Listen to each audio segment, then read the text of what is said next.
There is a certain kind of person who walks into a room and immediately knows something is wrong, not because anyone told them, not because something obvious happened, but because they felt it in the air, in a glance, in the half-second pause before someone answered a question.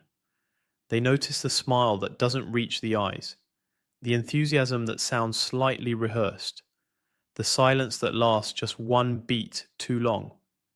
Most people around them see nothing unusual. They enjoy the conversation, trust the handshake, believe the explanation. But this person, this specific, rare kind of person, sees the layer underneath, and they always have. From the outside, it looks like a superpower, almost like magic, a form of social intelligence so advanced it seems inhuman. People call them intuitive, perceptive, wise beyond their years. But here is what nobody tells you about the gift of seeing too much. From the inside, it doesn't feel like power, it feels like noise. It feels like carrying information nobody asked you to carry, about people who will never understand you, in rooms where you are always the most exhausted person present. What looks like intelligence from the outside often feels like a slow, invisible drain from within. So why do some people see what others simply cannot? It is not magic. It is not a sixth sense in the mystical meaning of the word. It is your nervous system, untrained, wired, or forced by experience to process more signals than most people ever consciously register. Some of it is natural. High pattern recognition. The brain's tendency to connect small, scattered data points into coherent meaning faster than average. Some of it is emotional sensitivity, a lower perceptual threshold for shifts in tone, body language, facial micro-expressions, and social tension. Some of it is cognitive empathy, the deep, almost automatic capacity to model what another person is feeling from the inside, to simulate their internal state as if it were your own.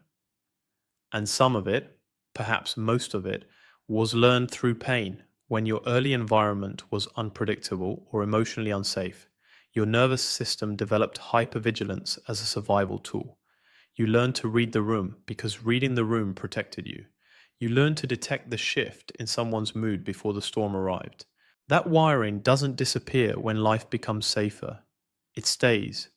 It runs in the background, constantly, like a system process you never chose to activate. This is not a gift handed down from the universe. This is your biology responding to your history. And when it operates without control, that is where the real danger begins. The first way this perception turns against you is subtle, and it builds so slowly that most people never notice it happening until the damage is already done. You start reading people, accurately, often. You notice a small performance beneath the friendly tone. You catch the resentment dressed up as a joke. You detect the manipulation woven into what sounds like a reasonable request. You see the inconsistency between what someone says on Monday and how they behave by Friday. And at first this feels like clarity, like finally seeing the world as it really is. But then something shifts. Because once you have seen enough masks, you begin to assume every face is wearing one. Once you have detected enough hidden agendas, your mind starts searching for hidden agendas even where none exist. The pattern recognition that once protected you begins firing indiscriminately, flagging neutral behavior as suspicious, reading threat into ordinary kindness, finding the hidden motive inside the genuine smile. You stop trusting people not because they have failed you, but because your own perception has started lying to you. And the cost is profound, a quiet creeping isolation, a social fatigue that has no clean explanation, a growing cynicism that makes you feel older and heavier than you should. You become disconnected, not dramatically, not all at once, but gradually, from the warmth and ease that other people seem to access effortlessly. Seeing masks everywhere can make you forget that real faces still exist. The second trap is quieter than the first, but it is, in many ways, more destructive, because not only do you read what is happening now, you begin projecting forward. You sense the early fracture in a relationship and mentally fast forward to its collapse. You detect the first sign of instability in a situation, and your mind immediately constructs the full disaster that follows. You read the weak point in a person's character, and you have already, somewhere in the back of your mind, rehearsed the betrayal before it has even happened. What begins as foresight quietly becomes something else entirely. The ability to anticipate stops being a tool and starts being a torment. Because your mind is no longer observing reality, it is manufacturing futures, forecasting fear, running simulations of pain that have not arrived and may never arrive. The result is a specific kind of exhaustion that is very difficult to explain to someone who does not experience it. A chronic low-level tension, a body that never fully relaxes because the mind is always processing a threat that exists not in the room but in the imagination, sleep that comes late and leaves early, decisions paralyzed not by lack of information but by too much. Intelligence without calm does not produce wisdom. It produces a very sophisticated version of suffering. And then comes a third weight, the one that settles deepest and stays the longest. You pull back, not loudly, quietly.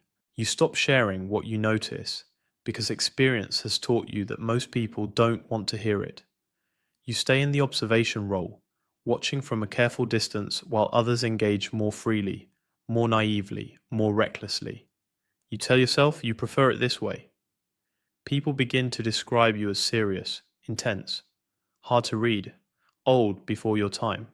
And maybe they are not entirely wrong, because the weight of what you carry, the accumulated knowledge of human contradiction, the unasked awareness of other people's hidden pain, the loneliness of seeing what no one around you sees, that weight does age a person, not in years, but in depth, in heaviness.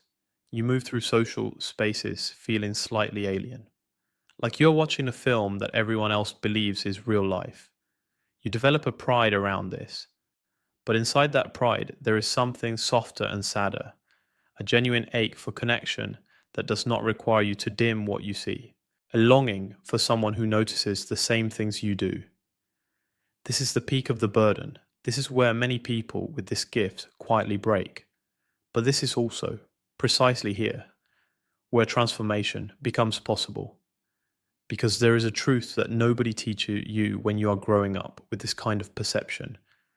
Your ability to see deeply is not the problem. The problem is what happens when that ability runs without discipline, without boundaries, without the emotional regulation and selective control that turns raw perception into actual wisdom. Seeing is neutral. It is neither gift nor curse on its own. What determines which one it becomes is entirely what you do with it, and whether you have learned to be its master or whether it has quietly become yours. The first thing to learn is the difference between observing and absorbing. You can notice someone's pain without making it yours. You can detect the tension in a room without allowing it to colonize your nervous system. You can read the insecurity underneath someone's aggression without carrying their emotional weight home with you at the end of the day. This sounds simple. It is not simple. For people wired the way you are, the line between perceiving and merging is extremely thin. You feel what you observe. The signal doesn't stay at the surface, it goes straight in. And so the practice, the real, demanding daily practice, is learning to pause between reception and response, to witness without immediately merging, to create just enough internal distance that you can say, I see this clearly, and I am choosing what to do with it. Not everything you feel belongs to you. Some of it is simply accurate information about someone else's inner world. And information, no matter how vivid, is not an obligation to carry. The second thing to learn is the difference between perception and evidence. Your intuition is often right, but often is not always. And the gap between those two words is exactly where unearned suspicion lives and quietly destroys things that did not deserve to be destroyed. Not every signal means betrayal. Not every inconsistency is manipulation. Not every quiet moment is concealment. The discipline here is to let your perception generate a hypothesis, not a verdict. To ask a question rather than issue an internal sentence. to confirm patterns across time, across multiple data points, across reality, not just across the story your mind is already telling. This is how perception matures into judgment, not by trusting it less, but by testing it more, by requiring reality to speak twice before you act on what you think you see. Perception becomes wisdom only when it is tested against what is real. And the third thing, perhaps the most liberating of all, is learning that you do not need to use this ability everywhere. You have been scanning every room, reading every face, analyzing every interaction, carrying every signal, and it is destroying you not because your perception is too strong, but because you have never learned to turn it down. A flashlight left on all day is not powerful. It is just a dead battery. Reserve your depth for what deserves it, for the relationships that matter, for the decisions with real consequences, for the moments where your clarity is genuinely needed and genuinely useful. Stop performing analysis on people who are simply passing through your life. Stop dissecting conversations that did not require dissection. Let some things be surface level. Let some people be simple. Not because you're wrong about the complexity, but because your energy is finite and your perception is a precision instrument, not a background process that runs indefinitely at full power. When all of this comes together, the boundaries, the discipline, the selectivity, something changes, something profound and quiet. The same trait that once exhausted you begins to guide you. The intuition that once fed your anxiety becomes a source of calm clarity instead. The emotional intelligence that once left you socially isolated becomes the very thing that draws people toward you, because you understand them in ways they cannot always articulate, but can always feel. You stop drowning in what others miss. You start using it deliberately, powerfully, only when it is needed. That is not the absence of your perception. That is its maturity. If any part of this has felt less like a description and more like a recognition that matters, you were never cursed for seeing deeply. You were simply never taught how to carry it. Some people move through life noticing surfaces. Some notice patterns. And some, the ones watching this right now, notice truth. That is not a burden you chose, but mastery of it is absolutely a choice you can make. So tell me, which of the three traps has cost you the most? And have you found your way through it yet?